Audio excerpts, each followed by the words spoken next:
Merci à tous aux orateurs, Monsieur le professeur Hicham Khali et le professeur Hamza Kouzaoui, qui vont nous parler durant une heure, Inch'Allah, de deux sujets d'une importance capitale aux urgences. C'est le premier sujet, c'est le choc cardiogénique et l'intérêt de l'évolution dans cette indication, et également le professeur Khali Hicham qui va nous parler de la gestion des anticoagulants oraux directs aux urgences. Donc, puisque Sib Khali est prêt, donc on va commencer par sa présentation. Bismillah, Sib Khali. Merci beaucoup. Tout d'abord, est-ce que vous avez le partage de mon écran? L'écran, c'est bon. C'est bon? Ouais. Faire un petit test, si vous permettez. C'est bon? Oui, c'est bon, l'introduction. En projection, très bien, merci beaucoup. Donc, tout d'abord, veuillez couper le son parce que j'entends mal. Les autres, merci beaucoup.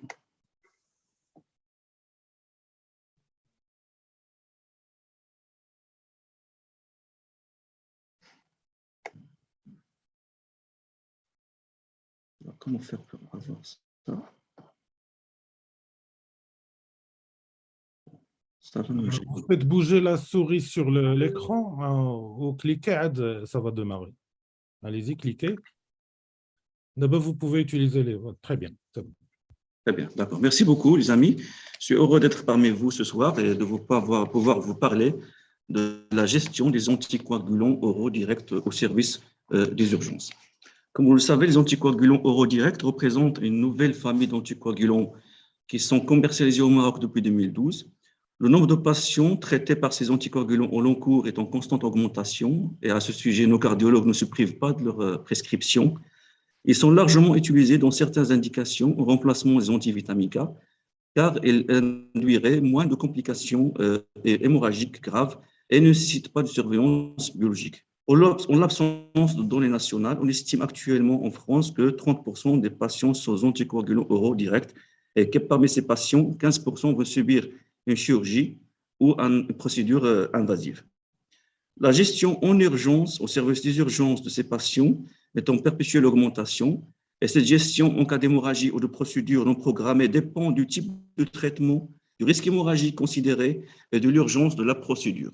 La question qu'on doit se poser au service des urgences, c'est comment je gère le patient sous AOD qui se présente aux urgences pour une urgence médicale ou chirurgicale et comment je gère les complications des AOD représentées essentiellement par les hémorragies qui soient spontanées ou post-traumatiques. L'objectif essentiel de ma présentation, je dirais plus de rappel, c'est de démystifier un petit peu ces molécules, c'est-à-dire pas seulement la gestion des complications, mais aussi l'initiation, pourquoi pas l'initiation dès le service des urgences. Actuellement, au Maroc, on a trois AOD qui sont commercialisés. Le Rivaroxaban depuis 2012, il s'agit essentiellement de Xarelto de Rexaban. Le Dabigatran en 2017, c'est le Pradaxa, et l'Apexaban, qui est les Lekis, qui sont commercialisés au Maroc. Donc. Et il y a une autre molécule, on utilise l'Edoxabon, l'Exiana, qui n'est pas encore commercialisée au Maroc, mais qui commence à être commercialisée en Europe. Ces AOD répondent en grande partie aux critères de l'anticoagulant idéal, à savoir la monoprise orale, l'efficacité immédiate, ils sont peu ou non éliminés par le rein, avec une élimination qui est assez rapide. Il n'y a pas de suivi biologique systématique, mais il est toujours possible. Il n'y a pas ou peu d'interactions médicamenteuses ou alimentaires. Actuellement, on sait très bien de façon significative, en les comparant avec les antivitaminiques A, ces molécules entraînent autant d'hémorragie que les antivitaminiques A, avec cependant moins d'hémorragie grave et une mortalité moindre. Réduction de moins de 50% des hémorragies intracérébrales et par contre une augmentation de près de 25% des hémorragies digestives hautes et basses, mais qui reste généralement minime et modérée. Chose importante à savoir aussi pour pouvoir bien gérer les patients, c'est connaître le mode d'action de ces anticoagulants oraux directs. On distingue essentiellement les anti-A directs, qui sont les Rivaroxaban, les Apexaban et Doxaban, qu'on appelle l'Hexaban, ils sont inhibiteurs sélectifs du facteur 10A sans activité sur la thrombine, donc ils se lient de façon réversible au site actif du facteur 10A libre, mais également à celui du facteur 10A lié au complexe prothrombinase ou associé à un caillot. Donc cette action lui permet d'inhiber en quelque sorte la formation de la thrombine et le développement du thrombus. Contrairement à l'héparine de vapeur moléculaire ou la vente de Parix, qui exerce un effet anti-10A indirect via l'antithrombine 3. Pour le dabigatran, qui est en bas, c'est l'anti-2A, le seul anti-2A qui est commercialisé. Il active de façon spécifique la thrombine en se liant à son site actif, aussi bien la thrombine libre et la thrombine liée à la fibrine, et donc inhibe aussi l'agrégation plaquettaire déjà active. Très important aussi de savoir, c'est que pour pouvoir gérer les patients au service des urgences, il faut connaître par cœur la pharmacologie de ces médicaments. Ça commence par l'absorption, le métabolisme et enfin l'élimination. Après absorption, leur métabolisme se fait essentiellement au niveau hépatique via une enzyme qu'on appelle l'enzyme cytochrome P3A4, surtout pour l'hexabon. C'est important de savoir parce qu'à travers cette enzyme, on peut avoir des interactions médicamenteuses, soit dans le sens induction, soit dans le sens inhibition. Qui dit inducteur enzymatique, c'est plutôt la survenue de thrombose. C'est le cas surtout des antiépileptiques, les corticoïdes. Et qui dit inhibiteur, c'est le cas surtout de la survenue d'hémorragie, c'est le cas des antifongiques. Il faut faire attention avec les antifongiques. Et certains médicaments de la cardiologie, il faut savoir pas que les interactions médicamenteuses de cardiologie, surtout l'amiodarone, la cordarone et la verapamil, mais aussi certains médicaments de la chimiothérapie.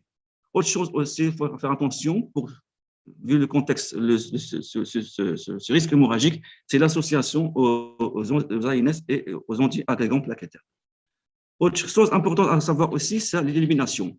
Pour le dabigatran, son élimination elle est rénale de près de 80%. Qui dit élimination rénale, donc elle peut être dialysable. Pour le reste, les autres hexapons, ils ont une élimination plutôt diminuée, de 25 à 35, voire 50% pour les doxabons, donc ils ne sont pas dialysables. Autre chose importante aussi à savoir, c'est la demi-vie.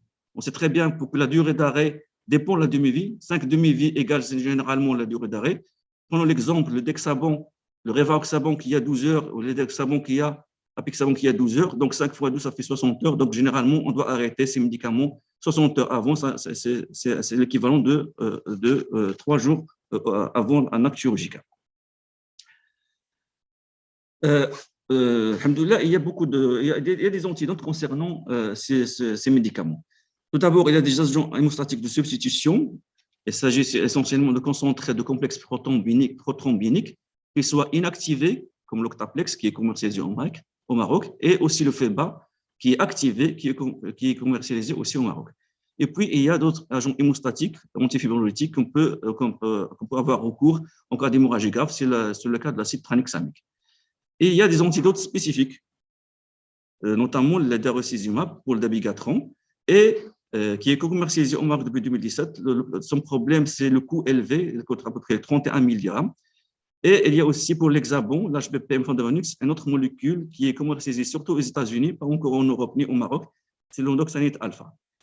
D'autres études sont en cours concernant une nouvelle molécule, un nouveau antidote qui paraît beaucoup plus efficace sur tous les anticoagulants oraux directs et aussi sur l'HNF, l'HBPM, le fondaparinux, qui est la ripazine, qui est donc en cours d'évaluation. La gestion des patients sous AOD aux urgences commence d'abord par connaître les indications de ces médicaments, bien sûr. On sait très bien que l'indication principale, c'est la prévention des AVC et des embolies systémiques chez les patients qui ont une fibrillation atriale non valvulaire, et le traitement et la prévention secondaire de la maladie thromboembolique et de l'embolie pulmonaire, et aussi la prévention de la maladie thromboembolique chez les patients subissant une chirurgie orthopédique majeure, notamment la PTH et la PTG. Mais actuellement, ça commence à être beaucoup plus élargi vers certaines indications de FA valvulaire, comme la valvulopathie minime à modérée, comme la sténose aortique dégénérative, et aussi la régurgitation mitrale, et aussi la bioprothèse valvulaire avec, après 3 mois du post-opératoire. Et aussi le TAVI, le transcathéter aortic valve implantation.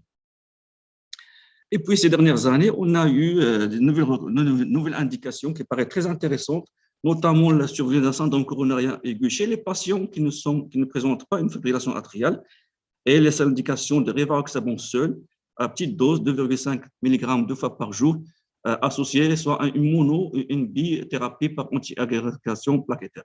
Et aussi, en bas, je ne sais pas ce que vous arrivez à voir en bas, c'est les patients qui ont un syndrome coronarien chronique pour la prévention de la maladie de l'athérothrombose artérielle. Et aussi, de façon intéressante, c'est les patients qui ont un artérite oblitérante des membres inférieurs, qui sont symptomatiques, qui n'ont pas de fibrillation atriale, avec toujours le rivaroxaban seul, ce qui est indiqué jusqu'à maintenant, petite dose, 2,5 mg 2 fois par jour. Qui dit connaître les indications, c'est bien sûr aussi connaître les contre-indications, bien sûr. C'est surtout le risque hémorragique très élevé. Attention à la pleine dose avec l'association antiplaquettaire et ANS. C'est les thromboses veineuses superficielles, il n'y a pas d'indication. C'est les thromboses veineuses dans un site inhabituel.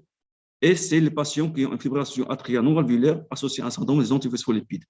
C'est plutôt privilégier les antivitamines K dans cette situation. La maladie thromboembolique est cancer, surtout ces cancers digestifs et urétériaux, la post-chirurgie bariatrique et les poids extrêmes, notamment l'obésité supermorbide avec un poids supérieur à 140 kg et les patients maigres avec un poids moins de 50 kg. Il faut dans ces situations privilégier les antivitamines K. Et bien sûr, la thrombopénie profonde, moins de 20 000. Entre 20 000 et 50 000, il faut faire très attention. On peut les prescrire, mais il faut réduire la dose de moitié selon les dernières recommandations de l'ESC 2021 si on a un score hémorragique de Hasbet supérieur égal à 1. En pratique, un patient qui se présente sous AOD qui se présente aux urgences, on a différentes situations cliniques. D'abord, comment gérer le patient sous AOD qui se présente aux urgences, que ce soit pour une urgence médicale, on va voir par la suite les différentes urgences médicales qu'on peut voir chez les patients aux AOD, urgence chirurgicale, et comment gérer les hémorragies sous AOD, qu'elles soient spontanées ou post-traumatiques. Pour cela, comme vous le savez, le service des urgences est un service qui englobe toutes les pathologies, que ce soit médicales, chirurgicales, et ainsi de suite. Prenons l'exemple de ces cas cliniques qui font la vie courante au service des urgences. Le premier cas qui est en haut à gauche, c'est une patiente de 64 ans qui est épileptique, qui est sous anti-épileptique, qui a une fibrillation atriale traitée par hexabon seulement par 15 mg par jour, qui est H2, donc chez qui on diagnostique un AVC ischémique cérébral. Est-ce qu'il faut thromboliser cette patiente sans stérilisation? Est-ce qu'on peut faire une thrombectomie carrément?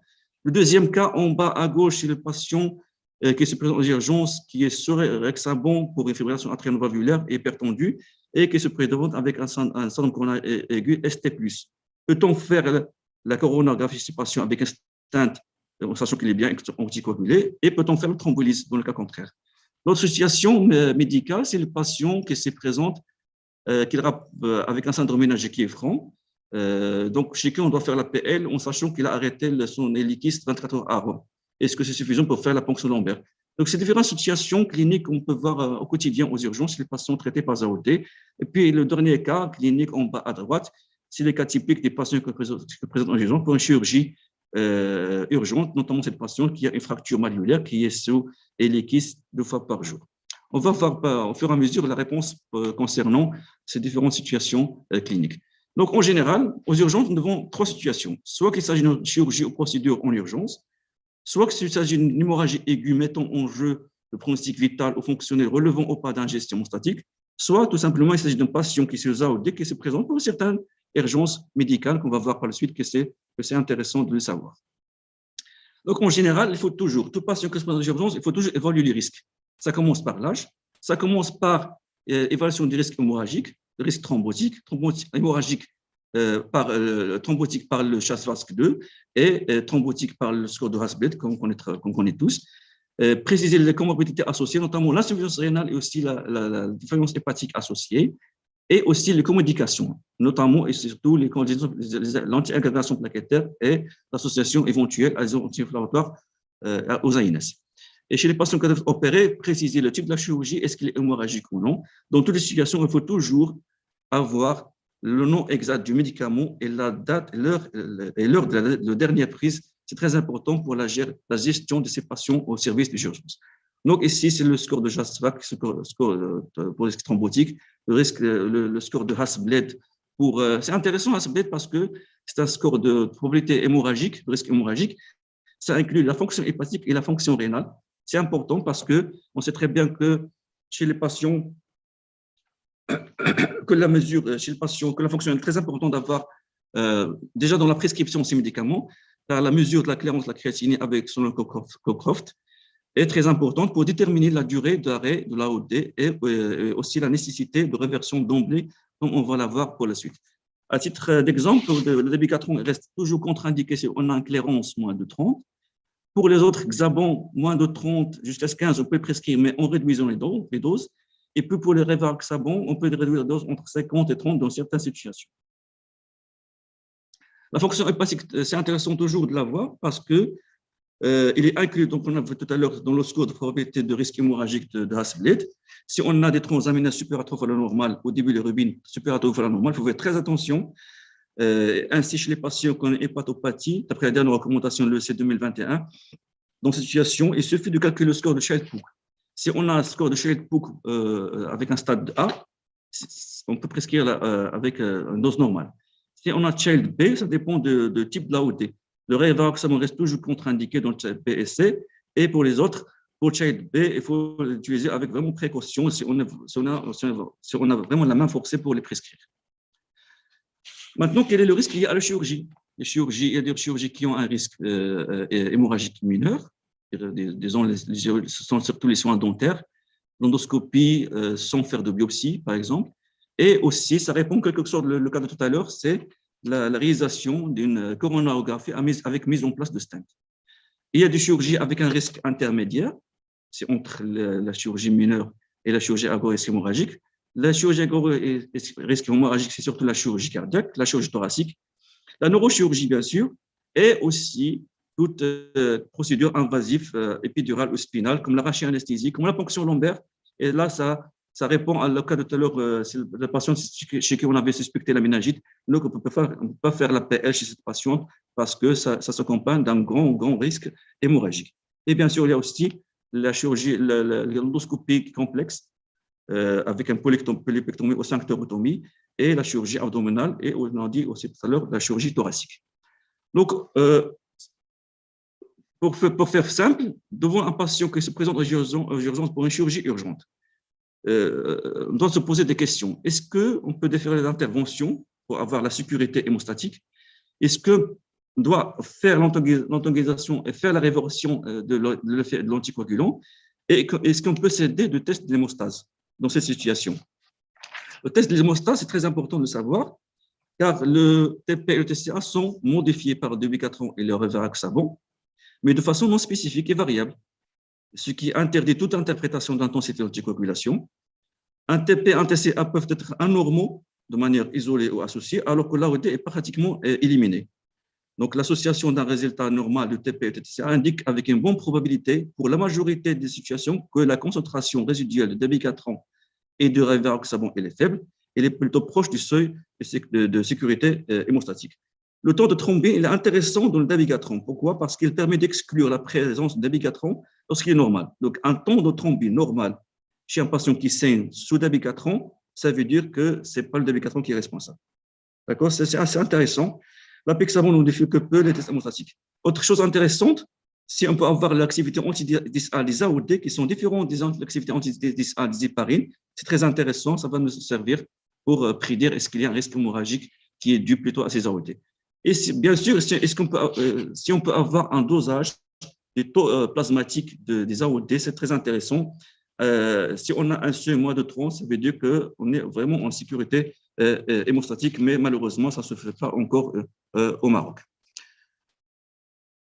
Donc, devant un patient qui se présente pour une chirurgie urgente, la question légitime qu'on doit se poser, est-ce qu'on peut différer l'intervention? Et là, c'est en fonction de l'urgence chirurgicale et les résultats du panel de coagulation qu'on doit réaliser dès l'admission aux urgences, à savoir le TPTCA, le temps de thrombine activé et le temps de thrombine, comme j'ai expliqué tout à l'heure, l'activité anti-10A, si on peut l'avoir, des abons, si on peut l'avoir, et le dosage du plasmatique des AOD, malheureusement, que ça ne se fait pas au Maroc. Donc, dans la première situation, à droite, ici, en jaune, si on peut avoir déférer l'opération de quelques jours, ça serait très bien. Là, ça rejoint les patients sous AED qui sont programmés pour une chirurgie programmée. On range un petit peu chez les patients qu'on peut retarder l'intervention pendant quelques heures, 12 à 24 heures, ça peut être plus sécurisé. À ce moment-là, il faut répéter le panel de coagulation et opérer par la suite si les choses deviennent normales.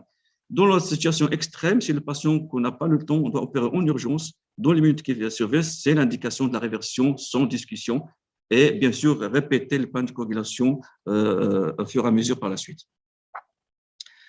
Chose très intéressante, dans le même sens, il y a des algorithmes que j'aime beaucoup parce que ça a été publié par nos sociétés savantes qui sont toujours valables, je trouve toujours valables, qui concordent aussi avec les guidelines internationales. Et c'est un travail qui a été très bien fait par nos sociétés savantes. Donc, pour la chirurgie urgente sous AOD à droite, si on peut avoir un dosage spécifique disponible, donc si on a un seuil moins de 30, il faut opérer, c'est un seuil qui est de sécurité hémostatique. Dans notre situation, si on a un AOD avec un taux supérieur à 400, là, c'est la catastrophe, ça veut dire qu'il y a un surdosage. Pour le DAVI4 c'est la dialyse ou la réversion carrément. Entre les deux, c'est en fonction du type de chirurgie, est-ce qu'on peut retarder la chirurgie ou pas. L'autre cas, c'est le cas de chirurgie urgente sous AOD, mais on n'a pas accès au dosage des anticoagulants. Là, ce qu'on vit au quotidien aussi dans nos hôpitaux. Si on peut avoir un taux de théstémostase normal, c'est-à-dire un TCA à moins de 1,2, un TP supérieur à 80%, si la chirurgie peut attendre, ce serait très bien, sinon c'est la réversion. Dans le cas extrême, si on a un TCA très allongé ou un temps de thrombine très allongé pour la DAVI4, c'est la dialyse si on a un petit peu de temps, sinon c'est la réversion en urgence. Entre les deux, ça dépend du degré d'urgence de la chirurgie. Si on n'a pas accès aux antidotes, on peut proposer d'autres situations, notamment le FEBA et le CCP. Alors, on a dit chirurgie dans la situation où on peut retarder la chirurgie. Là, ça rejoint la chirurgie programmée. Là, c'est très intéressant parce que ça a été changé depuis 2021. Les recommandations, on les compare avec les recommandations de 2018. En 2021, c'est plutôt on base tour sur la clairance de la créatinine, que ce soit pour la DAVI4 qui a une élimination, vous rappelez-vous tout à l'heure, qui a une durée de vie qui est longue, donc l'élimination est plus longue, la durée d'action est plus longue, que ce soit aussi pour les hexabons. Pour le DAVI4, on a un faible risque hémorragique chirurgique qui ne fait pas beaucoup saigner. On peut arrêter 24 heures seulement si on a une clairance supérieure à 80. Et on peut arriver jusqu'à 48 heures si on a une clairance entre 30 et 50. Bien sûr, il reste contre-indiqué en cas de clairance moins de 30.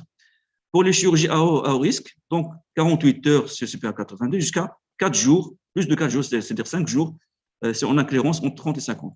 Pour l'hexabon, si on a une chirurgie à faible risque, c'est 24 heures, jusqu'à 36 heures, si on a une clairance entre 15 et 30, et si on a un risque de 48 heures. Donc, en général, pour l'hexabon, plus de 48 heures, que ce soit pour un faible risque ou à haut risque, et pour le DAVI4, c'est en fonction de la clairance de la créatinine. C'est très intéressant, ça a été changé, ça nous aide beaucoup.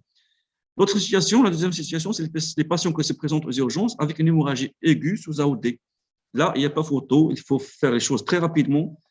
Il faut bien sûr avoir le maximum d'informations concernant ces patients, la nature de l'AOD, la dose exacte, l'heure exacte de la prise, les médicaments en cours, en concomitant, faire des bilans sanguins, test d'hémostase, numération, groupage, ainsi de suite, c'est-à-dire se préparer pour une éventuelle catastrophe. Et bien sûr, si on peut avoir un dosage des AOD, ce serait très bien. La première situation, c'est une situation des hémorragies mineures. Ce qu'on appelle mineures, par exemple, les échymonces des membres, un saignement hémorroïdaire qui est simple, des saignements conjonctivaux et des hépatitis spontanément résolutifs. Dans ces situations, il faut toujours arrêter la prise d'anticoagulants et reconsidérer par la suite la reprise en cas d'amélioration. La deuxième situation, c'est les patients qui se présentent aux urgences avec une hémorragie, mais qui n'entraînent pas, qui n'engagent pas le pronostic vital. Donc, dans cette situation, il faut penser à des manœuvres de compression, faire des procédures invasives plutôt d'hémostase pour assurer mon hémostase, à savoir, par exemple, l'endoscopie hémostatique, un geste de radiologie interventionnelle comme l'embolisation, par exemple. De toutes les façons, il faut se préparer, avoir le SMIT, ajouter l'acide tranexamique, Pour la DAVI4, si on a l'antidote, c'est-à-dire le Praxband, ça serait très bien. Sinon, c'est l'hémodialyse. La troisième situation, c'est les patients qui se présentent avec une hémorragie qui engage le pronostic vital ou qui survient dans un foyer critique, comme l'hémorragie intracrânienne, comme l'hémorragie gastro-intestinale grave avec instabilité hémodynamique, comme le saignement rétropéritonéal, comme un saignement intramusculaire avec syndrome de Loge, comme le saignement intraspinal, par exemple. Donc, dans cette situation, il n'y a pas de photo. Il faut agir très rapidement. Et là, c'est l'indication de la réversion. Là, c'est toujours les indications de nos sociétés savantes que je trouve parfaitement faites. Donc, dans la situation extrême, il faut toujours la réversion en premier lieu. Prax 25 mg pour le révaxabon, c'est non disponible, c'est le CCP 50 unités kg ou le Febatron à 50 unités kg. Pour l'hexabon, c'est le CCP 50 unités kg ou le Febatron à 50 unités par kilo. La troisième situation, c'est les patients sous ART qui se présentent aux urgences pour une urgence médicale. Prenons l'exemple de l'AVC ischémique sous ART. D'abord, on doit se poser la question, est-ce qu'on peut avoir un AVC ischémique chez les patients sous ART? Oui, on peut savoir. Comme j'ai présenté le cas de clinique de tout à l'heure, c'est une patiente qui est épileptique, qui prend 2 antipyrétiques et qui est surdosée. Elle a une fibrillation atriale, non valvulaire, elle prend seulement 15 mg de Rexabon. Donc, elle est surdosée avec 2 antipyrétiques qu'on a rappelé tout à l'heure. Ce sont des inducteurs enzymatiques. Qui dit inducteur prédispose à la thrombose avec une patiente qui est surdosée. Donc, on peut avoir cette situation-là.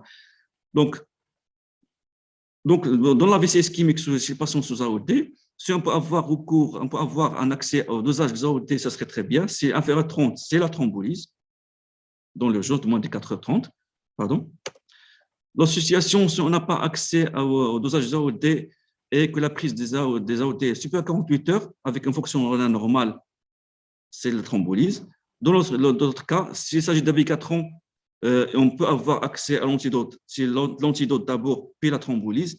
L'autre situation, si le patient est sous Xabon, c'est d'Hexabon, avec un arrêt de 24-48 heures, avec une fonction rénale normale, ou un dosage des AOD qui revient inférieur à 30, on peut faire la thrombolyse, mais vraiment, il faut bien sélectionner ces patients-là. Dans le cas contraire de toutes ces situations, c'est la thrombectomie est toujours indiquée, donc il n'y a pas de problème de thrombectomie sous AOT chez le patient qui présente un AVC ischémique à la phase aiguë, moins de 4h30. La deuxième situation, c'est les patients qui se présentent aux urgences pour hémorragie digestive. On a dit tout à l'heure que ces AOT prédisposent, en fin de compte, à la survenue de ces hémorragies digestives. Là, ça devient clair, d'après les dernières recommandations, que ce soit de l'ESC ou de la British Society of Gastroenterology de 2021, qui différencie entre procédures à faible risque et procédures à haut risque. Pour la gestion des patients sous AOD, il s'agit de procédures endoscopiques à faible risque. Donc, c'est l'arrêt la veille et le matin de l'intervention, de l'endoscopie. Pour les patients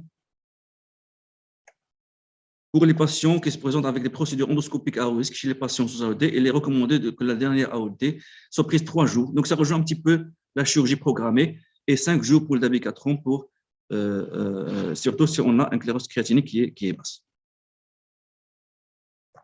La troisième situation, c'est le patient qui se présente aux urgences avec un syndrome coronarien aigu. C'est le troisième cas clinique de tout à l'heure. Dans cette situation, ça, c'est l'urgence vitale. Un patient qui a un syndrome coronarien, on peut faire des bolus d'aspirine, 150-300 mg. Alors, pour les autres antiagrégants plaquettaires, il faut faire très attention. On peut les prescrire en cas de sus-décalage, de STEMI. Dans cette situation-là, ce qu'il faut préférer, c'est surtout la coronarographie avec mise de place du stent pharmacoactif, la dernière génération. La thrombolyse reste vraiment contre-indiquée, sauf si on n'a pas un centre qui fait la coronarographie avec mise de place de stent, si on a la main forcée. Dans notre situation, le patient se présente avec un syndrome coronarien aigu non STEMI. S'il n'est pas urgent, donc on peut déférer par la suite et commencer un traitement médical. Si c'est urgent, ça rejoint un petit peu les patients qui ont un sus-décalage. Donc, ça répond un petit peu à notre cas clinique de tout à l'heure. Il reste par contre le dernière chose, un petit mot sur la reprise des anticoagulants après intervention. Donc, s'il s'agit d'intervention à risque hémorragique faible, il n'y a pas de relais bien sûr, il n'y a pas de dosage, pas de chevauchement, reprise 6 heures après la fin de l'acte invasif. S'il s'agit d'une chirurgie à risque hémorragique élevé, ce qui est recommandé, que ce soit les recommandations américaines ou les recommandations françaises, c'est 24 à 72 heures. Ça dépend de la chirurgie, est-ce qu'elle est très hémorragique ou risque hémorragique qui est modéré. Je termine par le troisième cas clinique, c'est le cas le plus souvent qu'on va aux urgences. C'est les patients qui se présentent aux urgences, qui ont une chirurgie urgence, comme le cas de cette patiente qui a une fracture malléolaire, qui est sous apixaban 5 mg 2 fois par jour, donc qui a un bilan tout à fait normal, avec un TPTSA qui est tout à fait normal. Comme on a dit tout à l'heure, ce n'est pas une chirurgie vraiment urgente, c'est une chirurgie qui est périphérique, donc l'idéal, c'est attendre. On a calculé son score hémorragique qui est à 5, on a calculé son thrombocyte plutôt qui est à 5, son score hémorragique qui est à 3. Donc, c'est une chirurgie RH modérée, il n'y a pas d'urgence vitale. Donc, on doit attendre 3 jours parce que c'est d'hexabon. À partir du 3e jour, on peut l'opérer. Ce qui est indiqué, c'est surtout l'anesthésie générale et pas d'anesthésie rachidienne. Pour l'anesthésie rachidienne, un petit mot sur la rachianesthésie, ça rejoint un petit peu la neurochirurgie, d'après les dernières recommandations. C'est 5 jours d'arrêt avant de faire une rachianesthésie. L'anesthésie périphérique reste possible parce que c'est périphérique, on peut la faire, bien sûr, après, dans cette situation, si on a arrêté l'hexabon pendant 3 jours. Là, c'est presque fini. Donc, à la fin, je dirais que j'espère avoir été à la hauteur de vos attentes, et surtout avoir réussi à diversifier un petit peu la gestion de ces AOD aux urgences, et je vous remercie.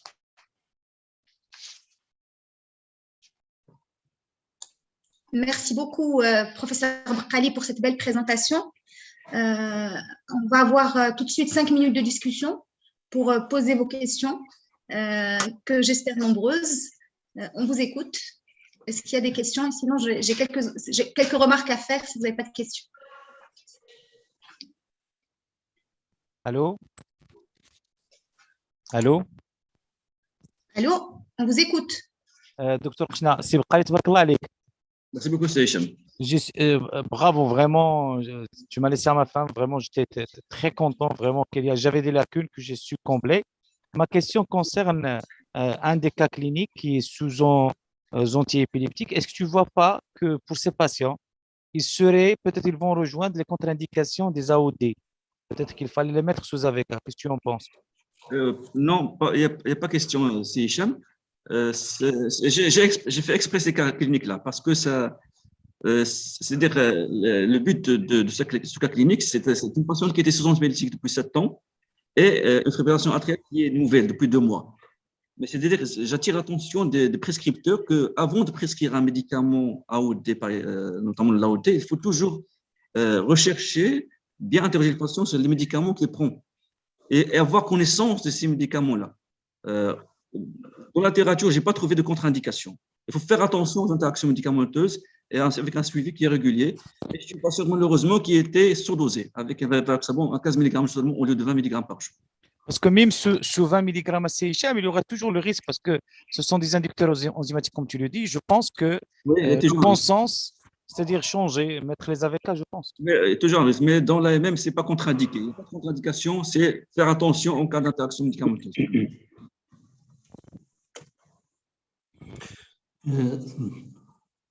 C'est jamais une question qui revient fréquemment aux urgences, c'est les endoscopies avec gestes, soit ligature, soit un geste sur les voies biliaires. C'est vrai que sur les voies biliaires, ça va saigner, donc on tombe dans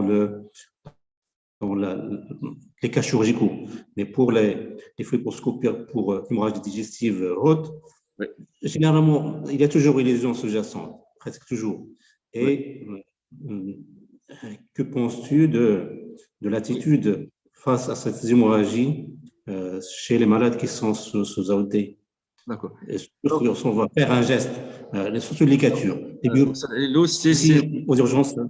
Il s'agit d'un patient qui est en état de choc hémorragique, c'est l'extrême urgence. Là, ça rejoint l'hémorragie. Là, il n'y a pas photo. Si on a l'antidote, Paxband, on le fait. Sinon, c'est les autres agents hémostatiques de substitution, notamment l'Octaplex et le Feba. Le problème des varices œsophagiennes, c'est ça saigne. C'est l'urgence, c'est ce qu'il faut faire. C'est la réversion d'abord dans l'organisation. Si saignement modéré qui est supportable parce qu'on n'est pas en état de choc, on doit attendre d'après la dernière recommandation 2021 de la Société britannique de gastroentérologie. Si on peut attendre quelques jours, ça serait très bien. D'accord. Alors, il y a une question dans l'assistance. La question est, on commence depuis un moment à prescrire les AOD, notamment le rivaroxaban aux urgences, pour nos patients qui se présentent pour des maladies thromboemboliques veineuses à la place des anticoagulants classiques. Est-ce que la fonction rénale constituera toujours un obstacle à la prescription? Oui, c'est ce que j'ai dit tout à l'heure. Ça dépend de la clairance de la créatinine. Pour l'hexabon, si on a une clairance moins de 15, c'est contre-indiqué. Entre 15 et 30, il faut réduire les doses. Pour le DP4, ça reste toujours contre-indiqué si on a une clairance moins de 30. Donc, il faut toujours avoir la prescription de ces médicaments et toujours faire un petit bilan chez ces patients. C'est obligatoire. Si je peux me permettre, parce que la question de Jiden, c'est la prescription chez des patients qui n'en avaient pas. D'ailleurs, on va profiter de la cardiologue pour nous orienter par rapport à cette thématique. Parce que maintenant, on prescrit, nous, en première intention, des AOD aux urgences. C'est ça, c'est le but. Les indications, actuellement, ça serait bien qu'on en parle, si vous le voulez bien. Alors, je peux faire un petit commentaire là-dessus. Donc, pour les indications, lui, il parle essentiellement, si Jiden, il parle essentiellement des indications de la maladie thromboembolique veineuse, la phlébite ou l'embolie pulmonaire. Maintenant, si vous voulez qu'on résume les indications, vous en avez parlé, c'est Khali, mais c'est juste pour dire qu'il faut plus dire quand est-ce qu'on ne peut prescrire que le syntron et retenir que c'est vraiment les prothèses mécaniques et la sténose mitrale, et que dans toutes les autres indications, finalement, des anticoagulants, on pourra donner des AOD, que ce soit toutes les autres valvulopathies, la CFA bien entendu, la maladie thromboembolique veineuse. En dehors, bien sûr, de l'embolie pulmonaire à risque intermédiaire ou à risque élevé, ou dans ces cas-là, on mettra les paris. Merci. Donc, on peut prescrire AOD de première intention aux urgences. On peut mais une fois qu'on a une fonction rénale. D'accord. OK. Après avoir une fonction rénale. Donc, moi, je voudrais, si vous permettez, juste revenir un petit peu sur l'association des AOD et des syndromes coronaires. Donc, c'est une situation qui devient de plus en plus fréquente aux urgences. Nous, on le vit en faisant l'astreinte aux urgences par rapport à la phase aiguë. Professeur Nesma. Comment? Pour le syndrome coronarien aigu, est-ce que vous prescrivez l'AOD en association avec les anticoagulants plaquettaires actuellement? Non, moi, je parle des patients, je vais vous répondre à ta question, mais je parle des patients qui arrivent avec un AOD et qui arrivent avec un SCA, un syndrome coronaire ST+. Alors, chez ces patients-là, en général, on préfère ne pas thromboliser, d'autant plus que souvent des patients âgés, donc qui sont déjà à haut risque hémorragique. Et dans ce cas-là, par contre, il ne faut pas avoir peur de les conduire directement en salle de cathé. Ce qu'il faut, c'est privilégier la voie radiale, pour éviter les hématomes fémoraux. Deuxièmement, quand on va pas donner de dose de charge d'anticoagulants, et on va donner une demi-dose d'héparine pendant le geste, pendant l'angioplastie. Et ensuite, en post-angioplastie, on donnera une dose de charge de clopidogrel. Il faut retenir qu'on ne donne pas de ticagrelor ni de prasugrel, c'est-à-dire on ne donne pas les nouveaux antiagrégants plaquettaires quand on a quelqu'un qui est sous AOD. D'accord? Et on gardera la trithérapie, à savoir AOD, clopidogrel et aspirine, uniquement à la durée d'hospitalisation, c'est-à-dire la semaine. Et le patient, il doit sortir sous sa dose d'AOD pour son indication, pour son arythmie, plus son Plavix, son clopidogrel. Voilà, donc ça, je voulais absolument faire insister, si vous voulez, sur la prise en charge du STEMI chez les patients qui sont sous AOD. Maintenant, ce que vous avez dit, c'est est-ce qu'on met les AOD dans les syndromes coronaires? Ça, en fait, c'est une indication qui est limitée. Si vous voulez, on les donne au bout d'un an. C'est-à-dire le patient reste sous deux antiagrégants plaquettaires, aspirine, clopidogrel pendant un an. Et puis, au bout d'un an, on arrête, chez les patients qui sont à haut risque ischémique, on arrête un anticoagulant, un antiagrégant, et on garde demi-dose de l'AOD, plus l'aspirine. Mais en prévention secondaire, c'est après un an. Ce n'est pas quelque chose qu'on fait dans la phase aiguë, durant la première année. Durant la première année, c'est la bi-antiagrégation plaquettaire s'il n'y a pas d'autre indication d'anticoagulant. J'espère que j'ai répondu à ta question. Est-ce qu'il y a des questions? Sinon, si on passe à d'autres. Alors, j'ai une question ici. Quelle est la place de l'administration je pense que j'ai répondu. Quelle est la place de l'administration des AOD chez un coronarien déjà sous clopidogrel? Donc, ça, on peut associer, il n'y a pas de problème. Et la surveillance. Et y a-t-il une préférence? Comment? C'est quoi la question? Comment surveiller en ambulatoire les patients qui prennent les AOD? C'est une question. C'est Khali. Qu'est-ce que vous avez dit? Pardon.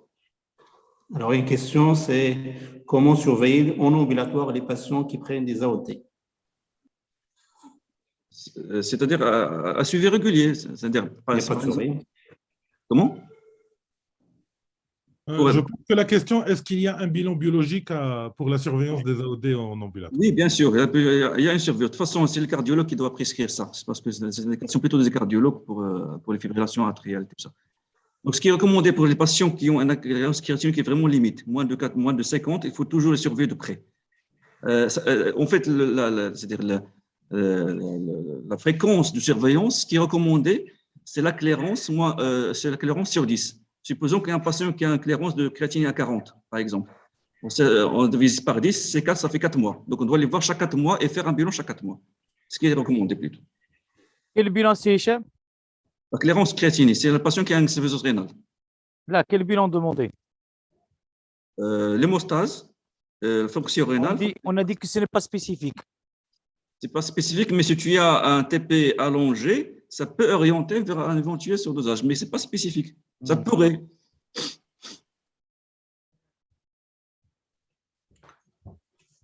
Très bien. Donc, Nisma, tu présentes la deuxième conférence. Moi, j'ai le plaisir de présenter mon collègue et ami Hamza, qui va nous parler de la place du lévosimodan dans l'état de choc cardiogénique aux urgences. Et je suis très curieuse de t'écouter parce que je suis très intéressée. C'est quelque chose qu'on n'utilise pas encore beaucoup. Et puis, si ça peut nous aider, ce serait parfait. À toi la parole, Hamza. Merci beaucoup. Merci Nisma, merci professeur Yedo, merci à la SMMU pour cette belle thématique qui touche un peu la cardiologie aux urgences. Nisma, je répète devant toute la communauté, marhaba bik dans ta deuxième famille. Voilà, alors le temps de partager la présentation, voilà.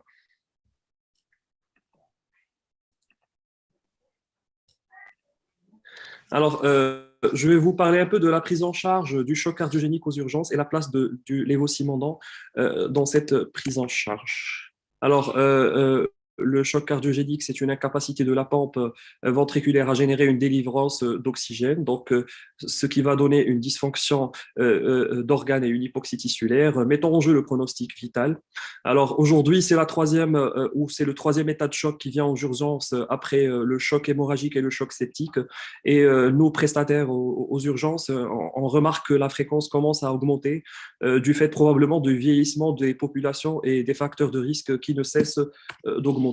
Alors, 80% des chocs cardiogéniques aujourd'hui sont dus à l'agression du myocarde suite à un SCA ou une décompensation d'une fonction cardiaque qui est déjà touchée, chronique, suite à un facteur déclenche. Alors, malgré l'évolution des techniques de revascularisation, les assistances circulatoires qui commencent à s'installer de plus en plus dans notre pays, le développement du réseau de soins, la mortalité reste élevée entre 30 et 60%. Alors, cette atteinte, certes, elle pourra être ischémique, mais elle peut être d'origine toxique, rythmique ou mécanique et qui peut toucher le ventricule gauche, droit, ou elle peut être une atteinte globale. Alors, pour la physiopathologie, la dysfonction systolique va nous donner une chute du débit cardiaque avec une diminution de la perfusion coronaire, une vasoconstriction et une rétention hydrosodée par une activation du système sympathique, du système rénine-angiotensine et vasopressine. La dysfonction diastolique va nous donner des troubles de relaxation, des pressions de remplissage élevées, donc une hausse de pression artérielle pulmonaire, une hypoxémie par l'augmentation de l'eau pulmonaire et une inadéquation de transport et de consommation en oxygène au niveau du myocarde. Malheureusement, ça ne touche pas que le cœur, que ce soit en systolique ou en diastolique, mais ça devient une maladie systémique qui va toucher toute la circulation avec une hypoperfusion splanchnique qui va être la cause d'une translocation bactérienne, d'un CIRS et une dysfonction endothéliale qui va finir par instaurer une chute des résistances vasculaires systémiques. Alors, la prise en charge de ce choc cardiogénique, déjà, nous incite à savoir, on est devant quel type de choc? Est-ce qu'on est devant un choc chaud sec, ça veut dire un choc vasoplégique avec des résistances vasculaires systémiques basses, ou un choc sec froid avec une normovolémie, mais une pompe qui ne marche pas? Un choc qui est chaud, humide, ça veut dire que c'est un choc mixte et enfin un choc cardiogénique purement cardiogénique. Alors pour la prise en charge, l'AEC en 2021 nous a mis dans les lignes directrices de la prise en charge de l'insuffisance cardiaque une partie sur le choc cardiogénique et après avoir éliminé un arrêt cardio-respiratoire ou une complication mécanique à l'écho, le patient aura besoin en dehors d'une angioplastie, de l'oxygénothérapie, de la ventilation et aussi de l'inotrope, un inotrope positif, un vasopresseur, et enfin, peut-être penser à le mettre sous assistance circulatoire. Donc, si on va parler aujourd'hui d'une partie de cette prise en charge, on va parler de l'inotrope. Alors, quels sont les inotropes qu'on a de disponibles, soit des catécholamines, d'obus ou adré, ou inhibiteurs de la phosphodiesterase 3, qui sont des inotropes avec une affinité entre l'AMP cyclique et troponine, avec une augmentation de calcium au niveau de la cellule.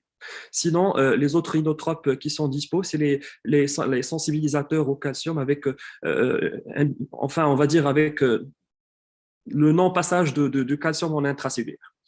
Alors, l'inotrope va servir à augmenter la contraction actine-myosine entre la systole et la diastole, en augmentant l'affinité du calcium vis-à-vis de la troponine, mais en consommant deux molécules d'ATP en passant de la systole à la diastole. Alors, le lévosimendan, qui est le sensibilisateur classique dont on va parler aujourd'hui, il est doté de trois particularités physiopathologiques, on va dire pharmacophysiopathologiques, c'est l'inotropisme, la vasodilatation et enfin la cardioprotection. Donc, pour l'inotropisme, il augmente l'affinité de la troponine C au calcium, donc ce qui va nous donner ici une meilleure contraction actine-myosine, donc il va prolonger la durée du point actine-myosine, avec un effet inotropisme indépendant des récepteurs bêta-adrénergiques et sans augmentation de la concentration calcique qui est toxique. Sinon, pour sa particularité cardioprotectrice, c'est qu'il va non seulement capter le calcium au niveau du réticulum, au niveau de la diastole, mais il va se lier à la troponine C pour fixer le maximum de calcium et limiter la consommation des deux molécules pour le passage de la systole à la diastole. Donc, il fait une consommation myocardique en oxygène dans le passage systole-diastole. Pour la troisième partie, c'est qu'il a une particularité de vasodilatation par l'activation des canaux potassiques. Donc, ceci va nous donner une vasodilatation coronaire, il va limiter la sidération myocardique, donc une action anti-inflammatoire myocardique, mais malheureusement, il va chuter la pression artérielle. Alors, si on veut résumer un petit peu le lévosimendan comme inotrope, c'est un inotrope qui augmente la force contractile du myocarde sans modifier la consommation d'énergie du cœur ni réduire les épisodes ischémiques.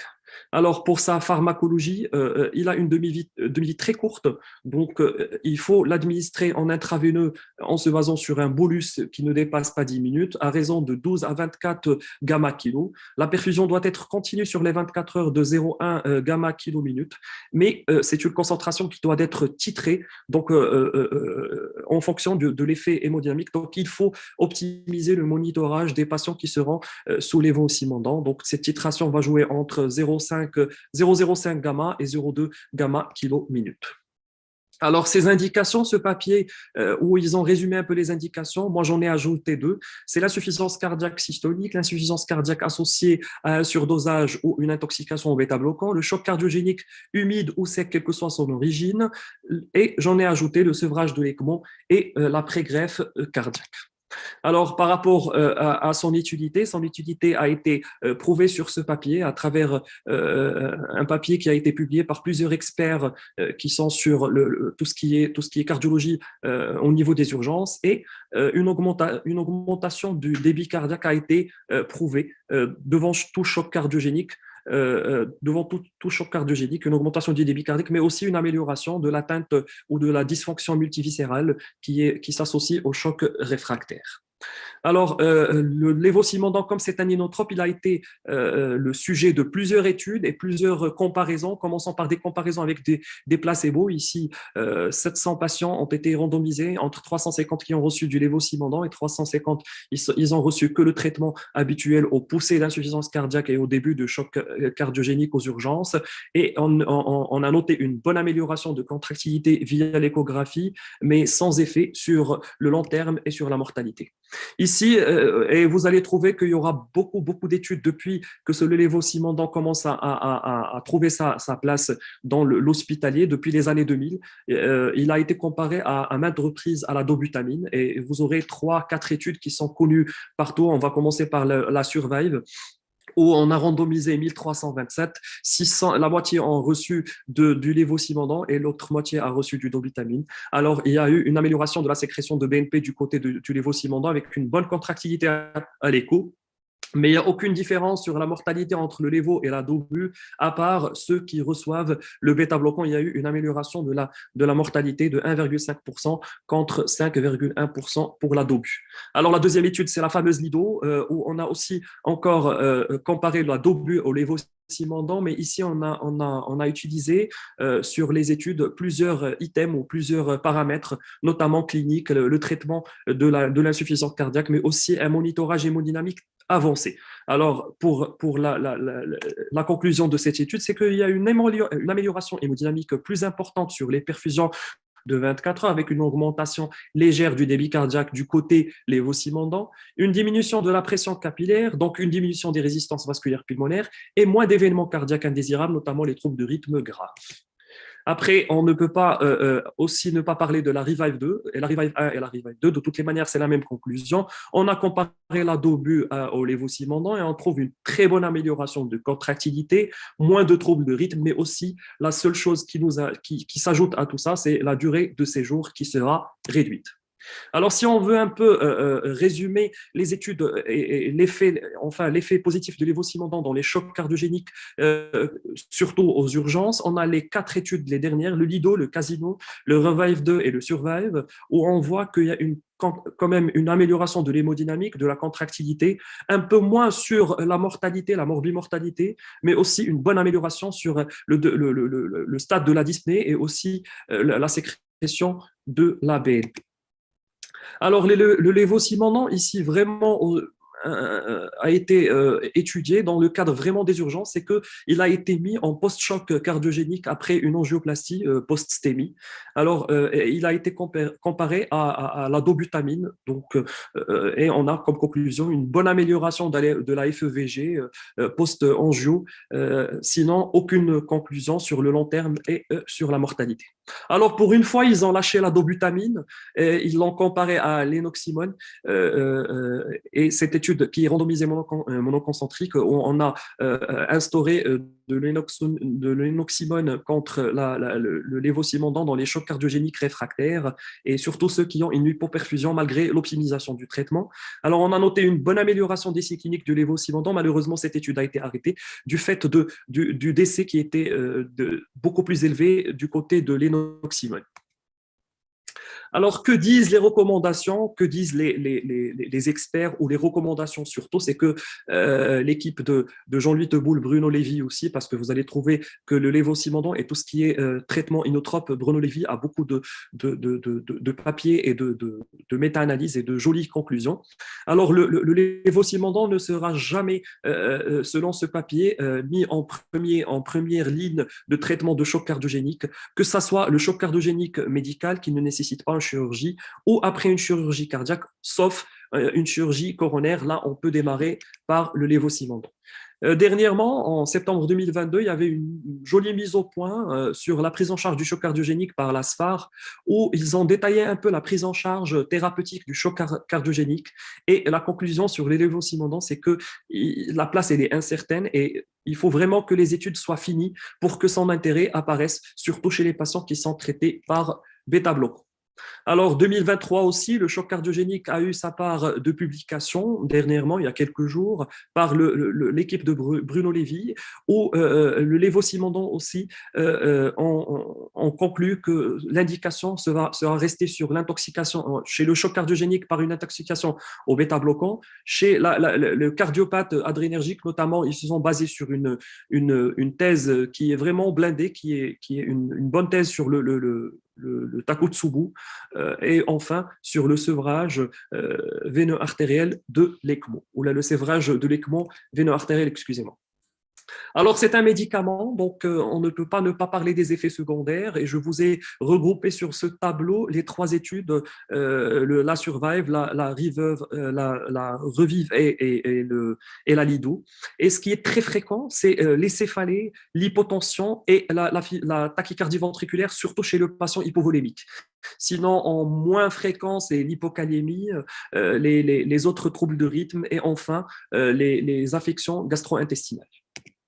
Alors, quel est l'avenir de lévocimendant? Donc, je vous ai choisi trois derniers papiers qui vont un peu nous dire que le lévocimendant va servir à beaucoup de choses dans l'avenir. En premier, c'est le sevrage de l'écmo veineux artériel, car il est beaucoup plus adapté au sevrage de ces techniques. Déjà, nous, la hantise, quand on pratique cette technique, on se pose la question à quel moment on va sevrer nos patients.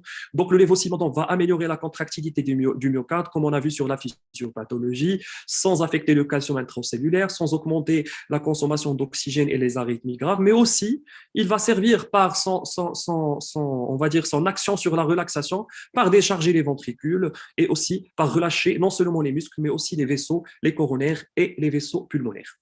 Deuxième chose pour l'avenir de lévocimendant, c'est sa place dans la cardiomyopathie septique. Là, je vais voir les yeux des réanimateurs, des urgentistes briller parce que de nos jours, on reçoit les chocs septiques un peu en retard et on les reçoit malheureusement dans le stade de la cardiomyopathie septique. Alors, sa physiopathologie, elle est adaptée à la physiopathologie de la cardiomyopathie septique parce que c'est une cardiomyopathie systolo-diastolique.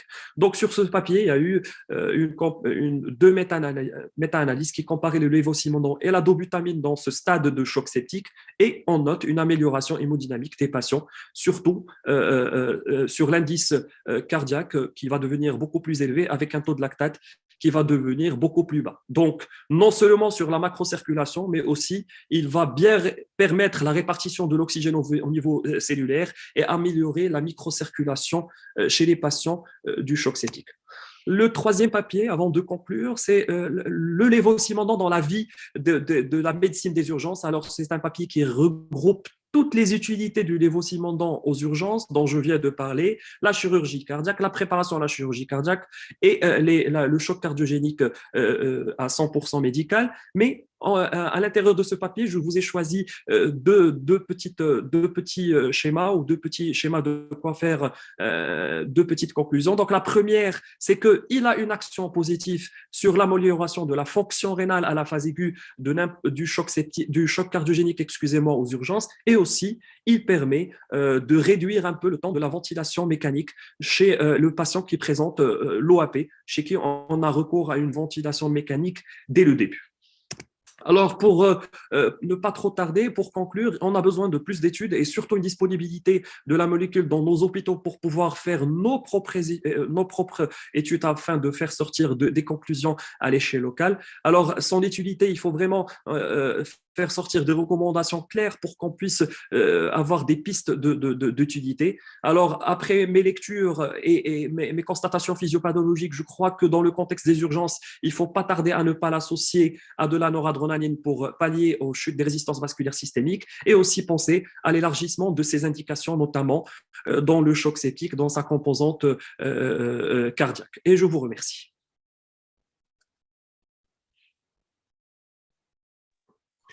Merci beaucoup aussi Hamza pour cette belle présentation et surtout la conclusion qui était claire, surtout pour le lévocimendant. Et dans la place, il est bien connu dans l'insuffisance cardiaque, sans Badibi. Donc, oui, les études ont montré qu'il améliore la mortalité chez ces malades-là. Par contre, dans le choc septique et choc cardiogénique, probablement que les mauvais résultats sont dus au fait que lévocimendant est plutôt utilisé dans les cas de choc réfractaire, c'est le dernier recours. Et probablement qu'il souffre de cette utilisation en dernier recours. Que penses-tu? J'ai pas bien entendu la question. La fin de la question, généralement, d'accord. Lévocimendant est très souvent utilisé dans le choc septique ou le choc cardiogénique au dernier recours, dans l'échec réfractaire, parce que lorsqu'on n'a pas d'autres choix. Est-ce que les mauvais résultats qu'on a pour le lévosimodan, c'est à cause de ça, parce qu'il est utilisé en dernier recours dans ces indications-là? Moi, je dirais non parce que aujourd'hui, je ne parle pas de l'insuffisance cardiaque ni de l'insuffisance cardiaque où les thérapeutiques ne marchent plus. Là, je parle de choc cardiogénique où j'ai encore une étiologie qui est réversible. Alors, les papiers que je vous ai choisis, c'est vraiment les chocs cardiogéniques suite à un SCA, un syndrome coronarien. Et en général, c'est des patients qui ont eu de l'angioplastie ou de l'angioplastie ou de l'optimisation du traitement.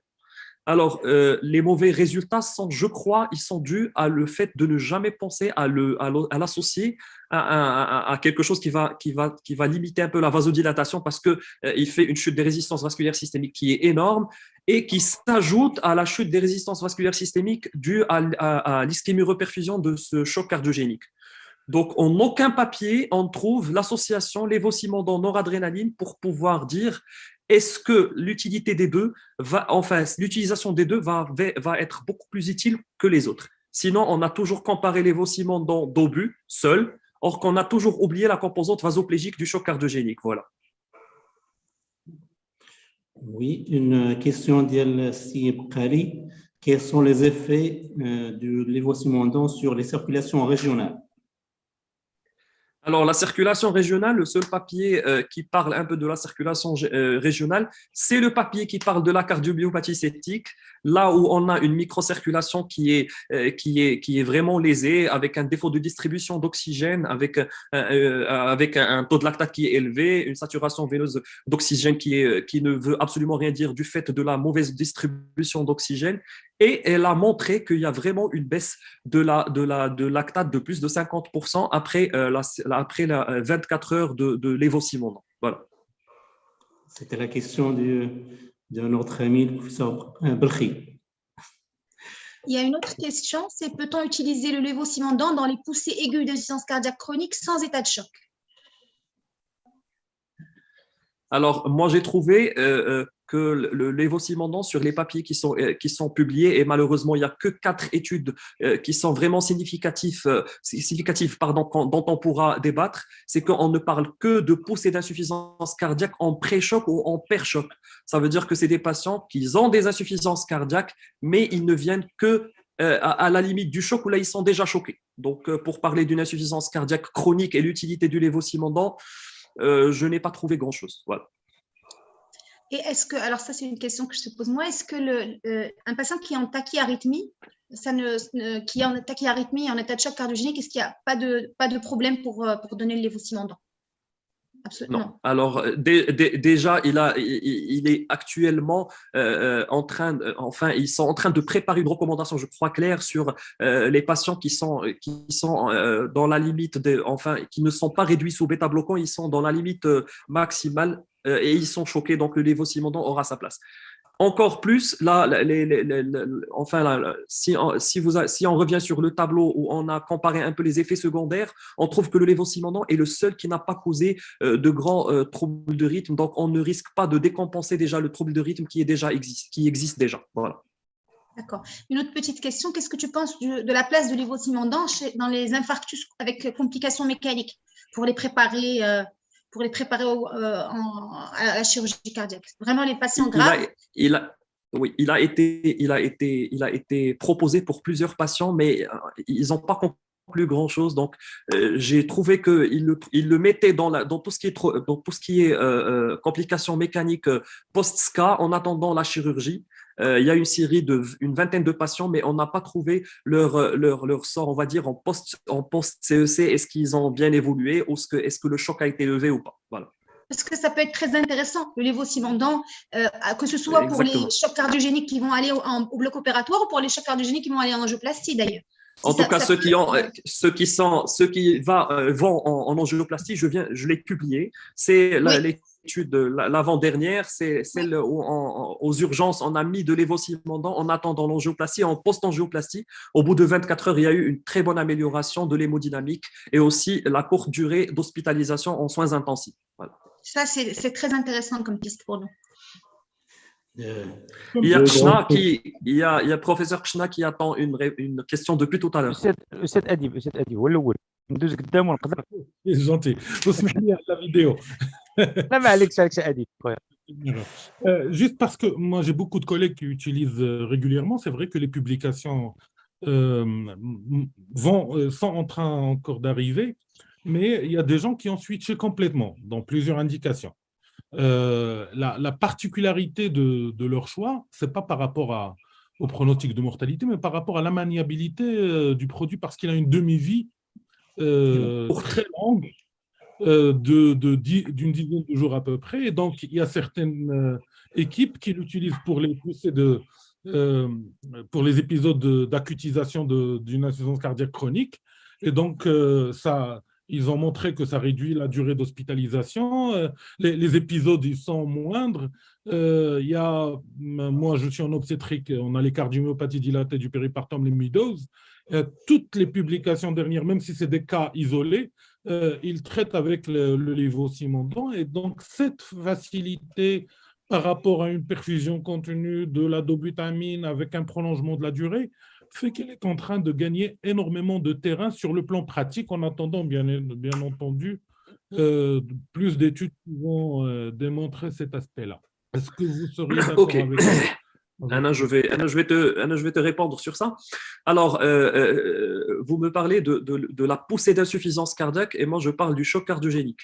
Alors, la poussée d'insuffisance cardiaque, on n'est pas encore au stade d'une résistance vasculaire systémique qui chute.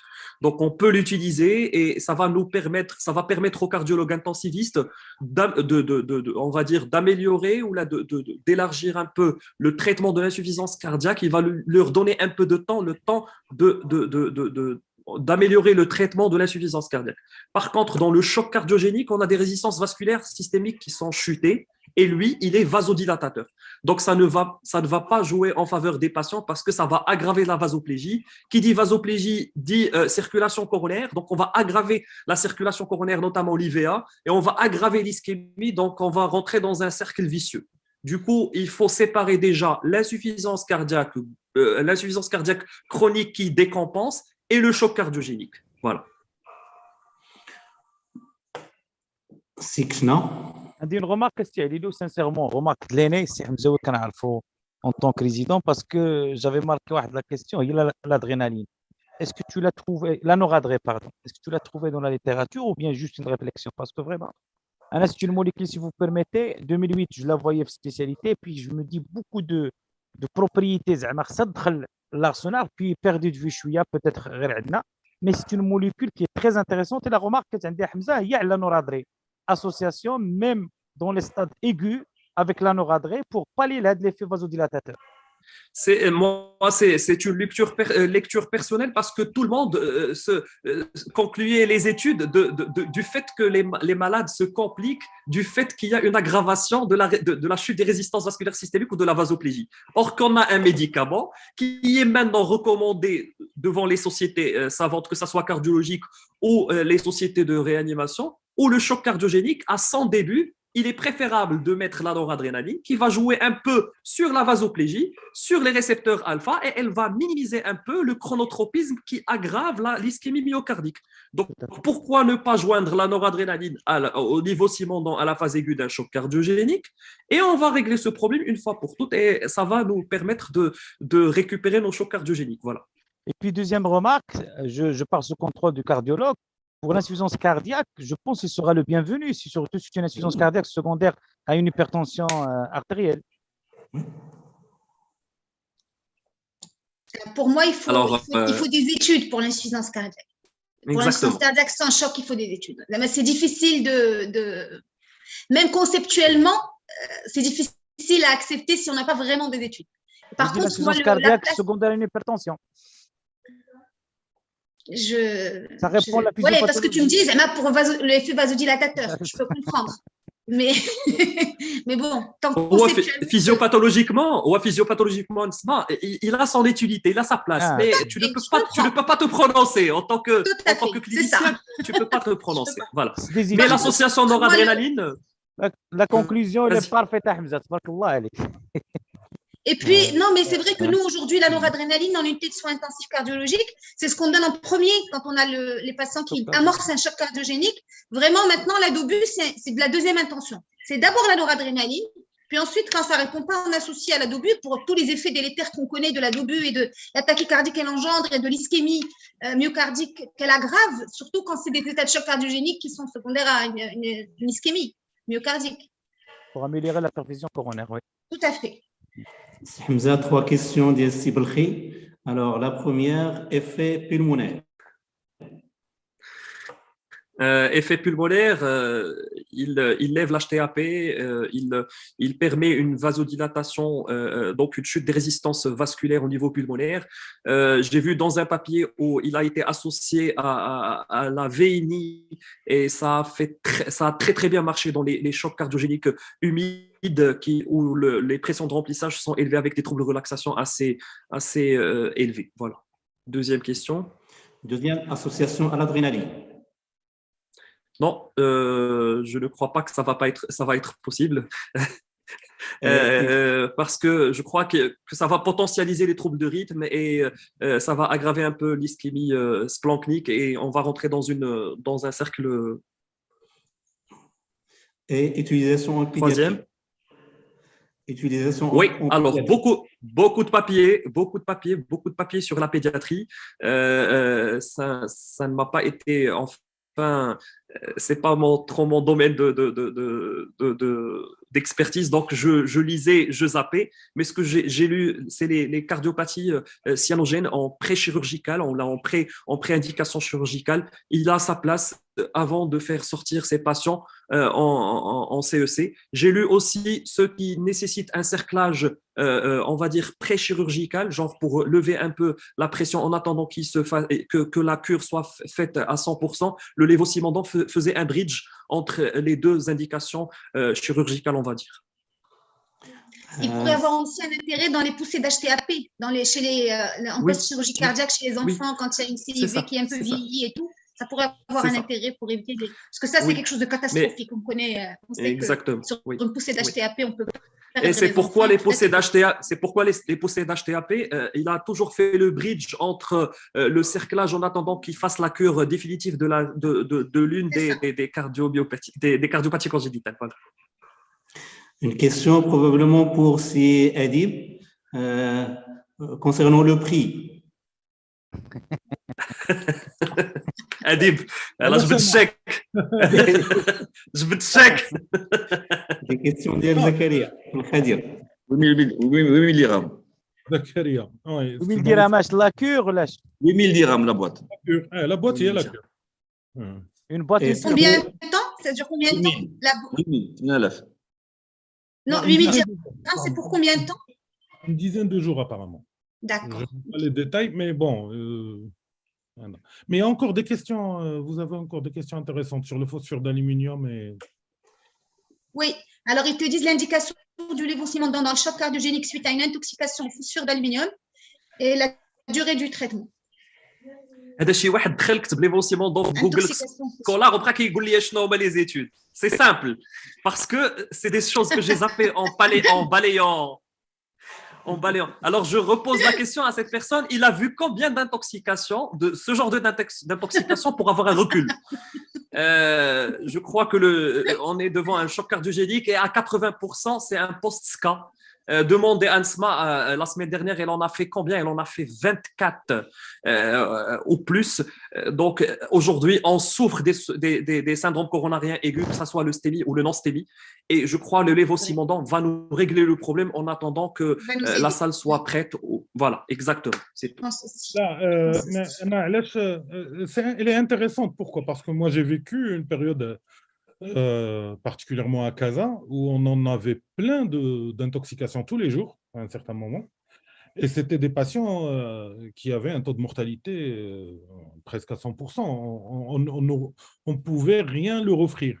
Alors que depuis 10 ans, c'est en train d'évoluer. On est en train de voir dans les publications, le taux de survie il est en train de s'améliorer nettement, notamment avec des publications qui contiennent le lévosimodan.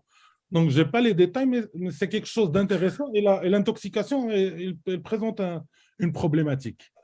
الثانية هي Alors, la seule intoxication, excuse-moi, alors la seule intoxication où j'ai trouvé physiopathologiquement sera utile, et surtout ce qu'on voit, nous, et ce que je voyais moi à l'époque quand j'étais à Marrakech, c'est le choc cardiogénique suite à la morsure de la, Scorpion. du scorpion, voilà, à la morsure du scorpion. Si tu vois la physiopathologie de la morsure du scorpion et le lévosimodan, je crois que le fait d'avoir un cœur ballonisé avec un apex qui ne bouge pas, après un trouble de relaxation et des pressions de remplissage qui seront élevées, je crois le lévosimodan avec la correction de la volémie vont très bien marcher dans ce contexte. C'est la seule vision que je vois, parce que de toutes les manières, l'autre intoxication, moi, je ne l'ai jamais vécu. D'ailleurs, quand je l'ai vu sur les publications, je me suis dit, oui, certes, mais c'était des cas cliniques éparpillés de partout. Il n'y avait pas eu une série. Hamza, Aya Bouchra, il te dit qu'il a vécu deux cas cette semaine. Il y a une urgence qui vivent ça. Je pense que c'est la problématique qui va se poser notamment par rapport au prix. Les gens qui ont commencé à faire, et ça va venir par la suite, des études de cost effectiveness, quand ils vont comparer le prix par rapport à ce qu'ils vont gagner sur certaines pathologies ou l'indication en principe en termes de durée de séjour et de charge de soins, le cost effectiveness est indiscutable. Donc, chaque équipe, elle devra trouver et mener ces trucs de cost effectiveness, quoique, bien entendu, le coût, c'est quelque chose d'important et qu'il faudra que le laboratoire fasse des efforts, ça, c'est indiscutable. Excusez-moi si j'ai intervenu sur ça. Non, mais c'est bien. Moi, le Phostoxan, de toutes les manières, on les reçoit un peu en retard, donc en général...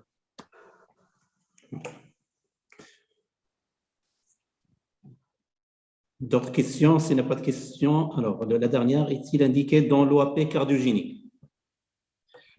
Oui, quand l'OAP cardiogénique est associé à un début de choc, ou au moins on sent que la pompe ne va pas aller loin malgré l'optimisation de notre traitement de poussée d'insuffisance cardiaque, il faut l'instaurer, et Koulma, on l'a instauré au début, on aura des résultats positifs. Alors, je voudrais juste, si vous permettez, revenir sur la première présentation, juste pour dire, juste sur la surveillance du traitement par les AOD, pour dire que ce n'est pas quelque chose qui se fait de manière routinière, que ce qu'il faut surveiller, c'est vraiment la clairance de la créatinine pour, si on a au besoin, diminuer la dose d'AOD, donc adapter la dose d'AOD quand on est entre 30 et 50 et éviter les AOD à moins de 30. Le dosage de l'activité 10A et de la thrombine pour de l'inhibition de la thrombine pour le Pradaxa, c'est essentiellement quand on a un événement hémorragique. Voilà. Donc, de manière routinière, retenez que l'intérêt de l'AOD, c'est de ne pas avoir de surveillance biologique à faire. Et que la seule surveillance biologique, c'est la surveillance de la clairance de la créatinine. Voilà. C'est le message que je voulais faire passer. Monsieur le Président, on arrête, Yak? C'est à vous de voir. Monsieur le Président, une petite note. Comme refaites un autre webinaire au moins une fois par mois, parce que ça fait plaisir de vous voir réunis. Wallah, et là, c'est le même sentiment, Hamza. Voilà, avec pause café. Oui. Là, au sein du bureau de la SMME, effectivement, on a discuté ça. On s'est dit que les jeudis, si on arrive à le faire de façon régulière, il y a déjà un webinaire, Inch'Allah, dans le pipe, très probablement au sujet de la simulation. Et justement, la simulation, parce que moi, personnellement, j'ai plusieurs casquettes. Et en février, le congrès HTIC, Healthcare Training and Innovation Conference, qui va intéresser tout le monde. C'est un truc de formation continue où c'est pratico-pratique, ce n'est pas les conférences. C'est un congrès particulier qu'on aimerait contaminer les gens sur les modalités pédagogiques qu'on utilise dedans et que tout le monde rétèle en 3 jours énormément de compétences. Donc, je profite de cette bi-appartenance, si on ne dit pas triple appartenance, pour vous inviter tous au congrès HTIC. Merci. Donc, merci beaucoup. Merci tout le monde. واش كاين شي واحد اللي كيستعمل هذا ليفوسيموندون دابا شي سونتر؟ Oui, il y en a. Je pense à Casablanca, une fondation l'utilise. Au moins. Hamzaoui Rabat là. Non. كيبقى ليه les urgences là. Nous, on va commencer. Nous, on veut commencer. وحتى تقول لنا انا مدام غنتسلف نسمة. غنتسلفوا من عند انا غنتسلفوا من عند السما ونقول لكم. نقول لكم انا je l'ai commandé chez moi parce que عندنا هاد les cardiopathies de midose, je suis convaincu que ça va apporter quelque chose avec la fréquence, on peut même en faire une étude chez nous inchallah le produit اللهم يسر inchallah. اللهم يسر. Merci à سعيد tous. عاد سعيد بان. Salut tout le monde. سعيد. Bonjour. يلا. Très bien. Donc, merci Alors, on Sibkali, va- merci Hamza, merci Nesma, merci au Avec laboratoire Afrique Phare. Et Inch'Allah Rahman Rahim, c'est le début de l'année scientifique pour la CMMU. Qui m'a si Adim, Inch'Allah, on va essayer de maintenir une réunion mensuelle les jeudis. Allah. Et Allah يسهل الأمور. السلام عليكم. Tamam, merci beaucoup.